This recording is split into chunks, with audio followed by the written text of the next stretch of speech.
Congressman, we have the AP reporting that financial bailout agreement has been reached. Basically, they're going along with almost all of what Paulson called for in his new financial imperium, or failing forward. Getting back to prosecution, I mean, if you're saying go after the Fed governors, are you talking about Alan Greenspan, the former chairman? Are you talking about Helicopter Ben? Who are you talking about?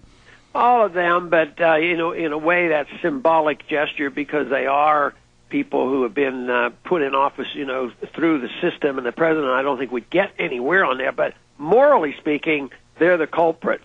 And in 1792, when we had our first Coinage Act, they said anybody that counterfeited money deserved the death penalty. That's what they thought, because they hated inflation.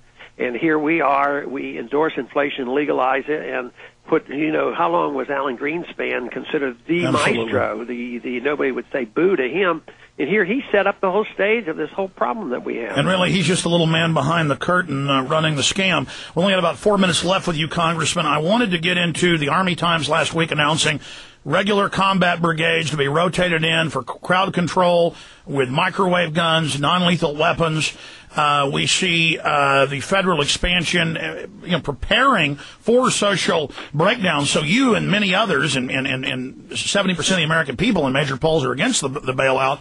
But instead, the establishment in Congress and both parties are saying we don't care, and we're going to go ahead and go with this handover to the private banksters after they've committed all these crimes.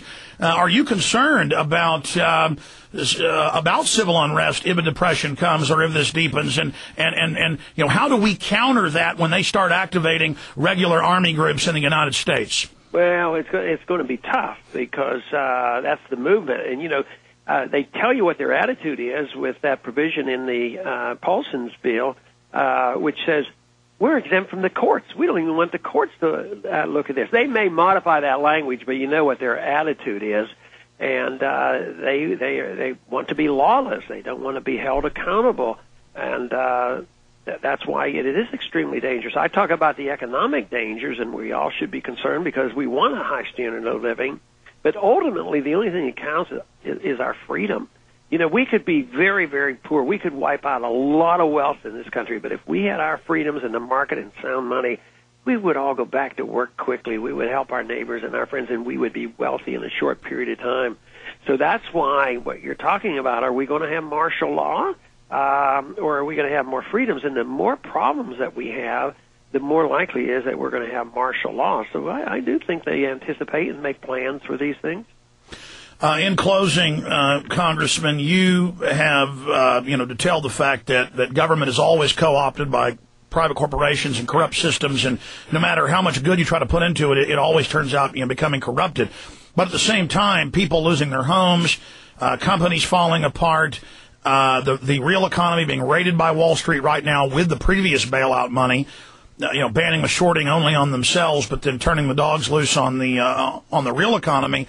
I know you're against the bailout of the bankers. Is it a lesser evil to have some type of bailout of the infrastructure itself because we're like an emaciated person that's been thrown up on the shore? Or what do you say to that?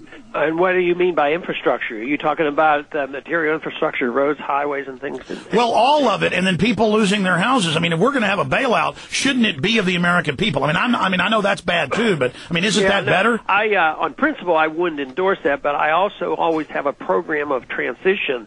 If money is to be spent, we have to pay for it. Just recently, we had a disaster relief program, and I voted against it, and I did because we don't have the money. But I'm not against doing some of that, but I'm against building the deficit to do it. I would cut, if we need $10 billion for survival reasons here or infrastructure, I would cut $20 billion overseas, put 10 against the deficit, and use 10 here at home.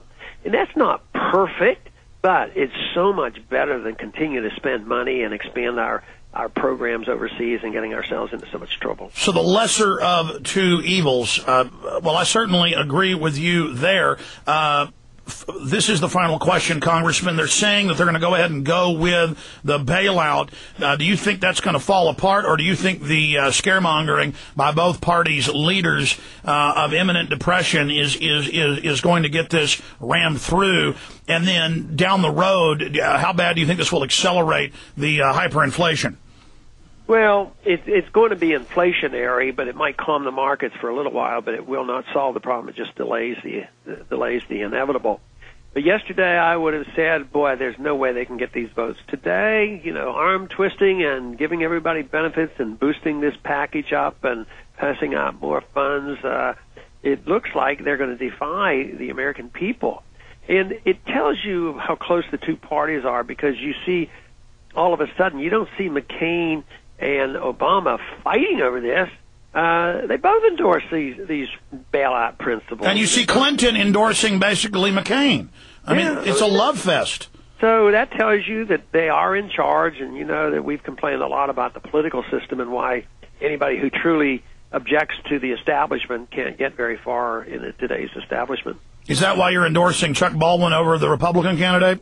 Yeah, I mean, I reject the two-party system, the two candidates, so yes, I did pick Chuck over. Congressman, I think this could end up destroying the New World Order globalist system. I think they've overreached, and this is badly coordinated, and I think this is finally going to destroy the people's confidence in this giant, mega state. Do you agree with that? I think that's a possibility, because I think they get to the point where they think they're like God and they can control everything. They don't realize the market really is more powerful than all the bankers and all the politicians. The markets rule. It just takes time, and it's sorting out who's going to be the victims and all. They think they have control, but ultimately, it's the underground economy that is the real economy. So I think they could overstep themselves, and hopefully we can come out with a better world afterwards. Well, we're really blessed to have you up there watching the banking crime syndicate there on the House Banking Committee, Congressman, and we just want to thank you. Please plug some of the websites and the book or any other information or any congressional websites that people might want to check into. Okay, if you go to ronpaul.org, you can go to all my websites, but the most significant right now is Campaign for Liberty. But either one will find me. I'm found very easily on the Internet. Sir, thank you for your time. Take care. Okay, thank you very much. You bet. There goes Congressman Ron Paul.